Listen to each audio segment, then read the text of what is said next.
ഈ അടുത്തിടെ ഒരു നടിയുടെ പ്രസ്താവന കണ്ടു. പാവപ്പെട്ട ഒരു മനുഷ്യൻ, അതായത് സാമ്പത്തികമായി വളരെ ബുദ്ധിമുട്ട് അനുഭവിക്കുന്ന ഒരു മനുഷ്യൻ കണ്ണാടിയുടെ മുന്നിൽ ചെന്ന് നിന്ന് ഞാൻ അടിപൊളിയാണ്, സൂപ്പറാണ് എന്നൊക്കെ പറഞ്ഞാൽ എന്തെങ്കിലും പ്രയോജനമുണ്ടോ എന്നായിരുന്നു അവരുടെ ചോദ്യം. മോട്ടിവേഷൻ സ്പീക്കർമാർ ആളുകളെ മണ്ടന്മാരാക്കുന്നു എന്നും കൂടി അവർ പറഞ്ഞു. പക്ഷെ ഞാനൊരു കാര്യം പറയട്ടെ, ഏതൊരു മനുഷ്യനും, അവൻ ദരിദ്രനാവട്ടെ ധനവാനാകട്ടെ ആരുമാകട്ടെ, മോട്ടിവേറ്റ് ചെയ്തില്ലെങ്കിൽ പിന്നെ ആരാണ് അവരെ മോട്ടിവേറ്റ് ചെയ്യാനുള്ളത്?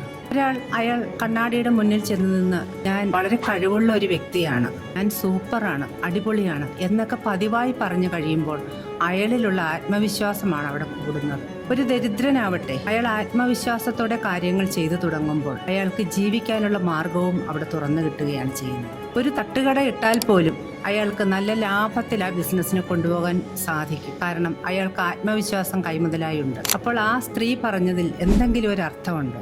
ഒന്നുമില്ല.